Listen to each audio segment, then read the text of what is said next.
So I just got through with the first two episodes of Agatha all along, and while I will fully admit that I was never excited about this show to begin with, at all, I don't know. I had a pretty good kick out of it, and there's a lot of theories that I think, which I'm gonna save because a lot of them are just is that Mephisto? But that's just my brain getting a little squirrely.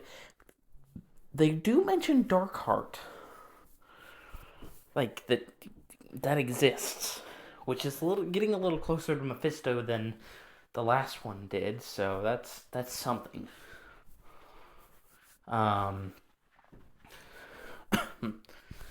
yeah, no, it was quite interesting. I thoroughly enjoyed the first two episodes, and the one from that's the mom from that '70s show. My favorite part in the second episode. First episode, I could kind of tell what was going on. They were trying to do the whole thing with like WandaVision and make it a fake thing, and it was, and we were like, okay, that's kind of. It was interesting, added the plot, added to what really happened to her in the meantime, why we haven't seen her in 3 years. Okay, fair enough. And kind of gets the plot and some aspects of what's going on, what the show's about. Fair enough. That's a standard first episode of any series. Second one gets really interesting. She's building a coven. The kid she has around, which I'm theorizing is Wanda's son, is yeah, which is why he's got magic abilities and all that. They haven't shown off an older version of her son. I'm thinking he was magically born in this plane due to all the stuff going on right now. They'll explain a little better, but I'm really thinking that's Wanda's son, especially since we're getting Young Avengers stingers. They're gonna need that. So yeah, no, it's so far it's pretty interesting.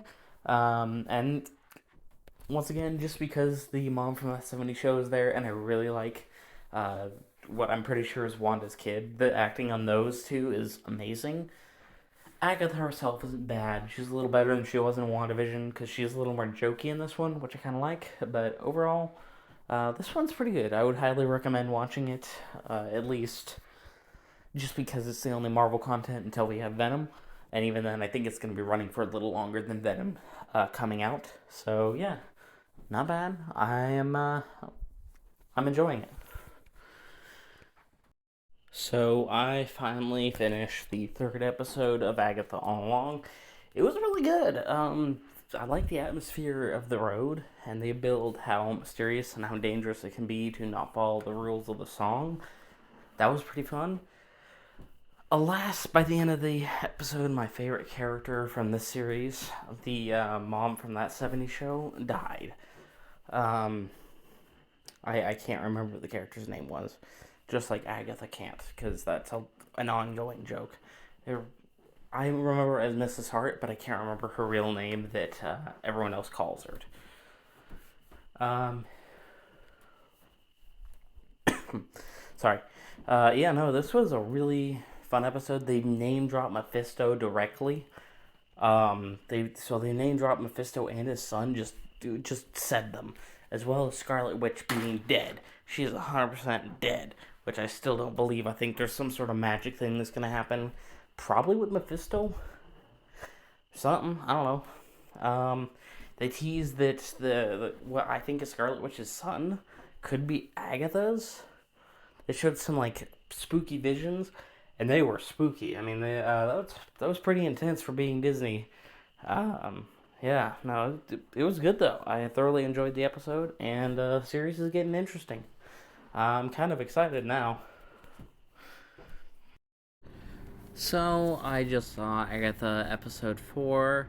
It was all right. The music in it was, pretty good. The whole demon expelling thing and the atmosphere of the '70s.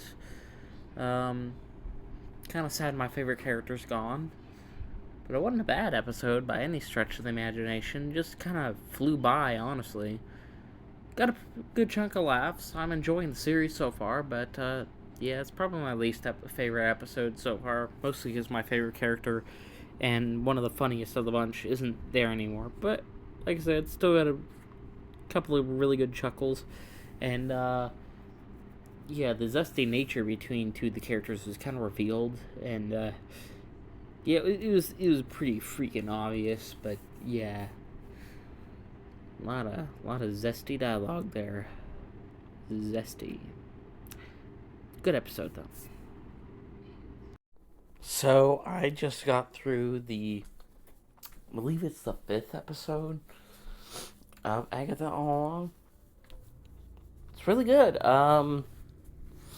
There's a lot of reveals about Agatha's past and Wiccan's past. Yeah, it's Wiccan. It's most of what this episode is. It's got ghosts. It reveals a little more about the fact that it's Wiccan. Not much going in this one, honestly, but it's not a bad episode.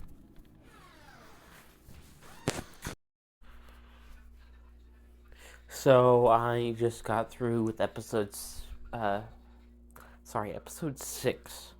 of Agatha All Along. I almost said 7. Sorry about that. And it's all about revealing that it was Billy the whole time, like I had been saying. It was really cool. I liked seeing how it got to that place, and explaining how he's not really Billy. Like that's not Billy's body. That's some other kid. We follow that kid for a while, so we have some sort of connection with him, and we can see his other life and kind of fill in the bits and pieces. It was really well written. And the stuff about him, like we finally have his goal, trying to find Tommy. All right, yeah, that makes sense. It was just overall really solid.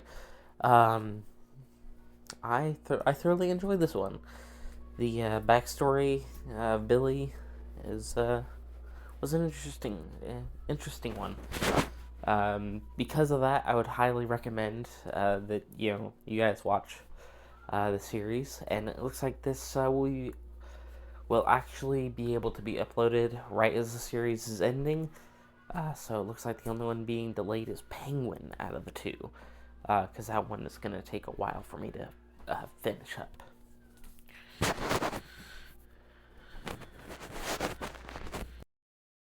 So, um, I just saw episode 7, and it was unique.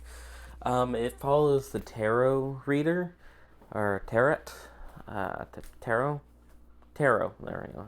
That's it. Um, and it kind of like shows why she's kind of spaced out, and it's a really interesting explanation and history of this character. Honestly, I wish the character didn't. Well, I don't know. Yeah, no. I don't want to spoil too much, honestly.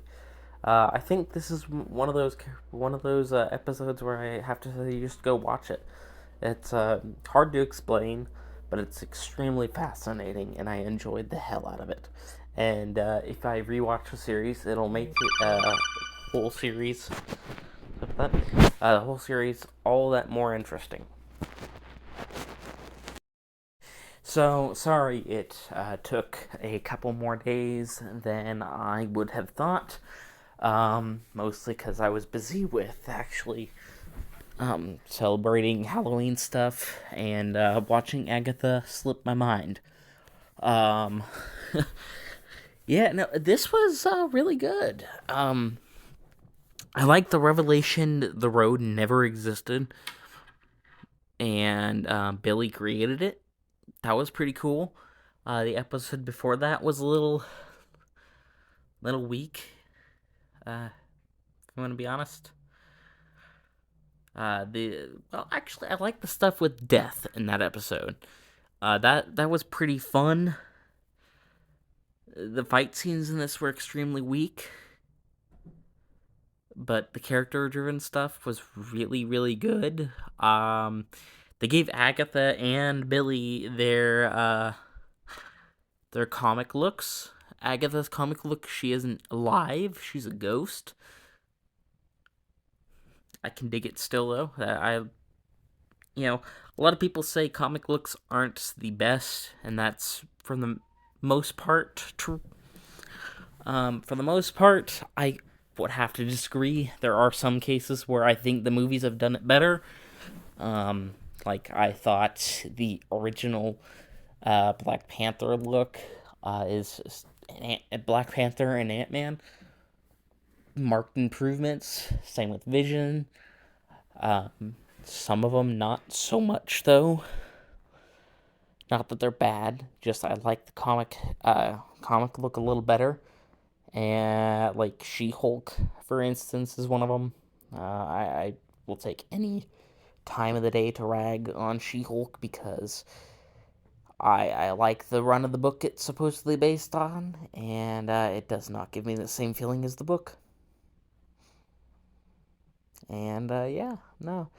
Um, I think the possibility of either a season two or a subplot about finding Tommy in Young Avengers could be interesting. They leave off on that, and overall, I thoroughly enjoyed the show. It is so far one of the better MCU shows. Um, I honestly prefer it over even its original WandaVision run. Um, even Ralph Boner was kind of improved, and I hope he returns in the Wonder Man stinger, in the Wonder Man series.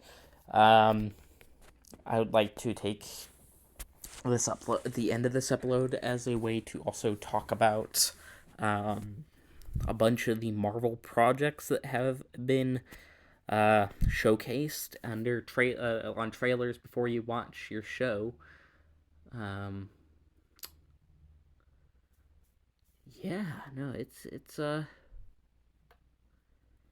really the Daredevil stuff. It looks incredible, and I'm glad they're actually following everything up from the Daredevil series. Um, and let's see here, what else is there? Wonder Man. Absolutely excited for that one. That one's the one I'm the most excited about out of all of them. I like the possibilities there. It's got some interesting ones. Um, Ironheart, not too excited, but I will watch it. It's got potential. Yeah, no, it's looking like a very interesting slate.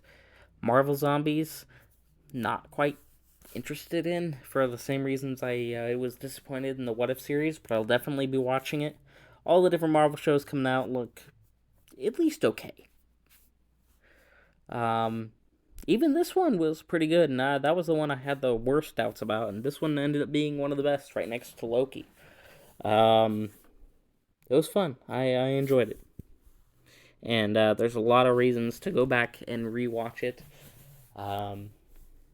because different details are hinted at if you know the ending, so you can rewatch it with a different perspective, which is really nice. Overall, great show, and I'm really excited for the next slate of Marvel stuff.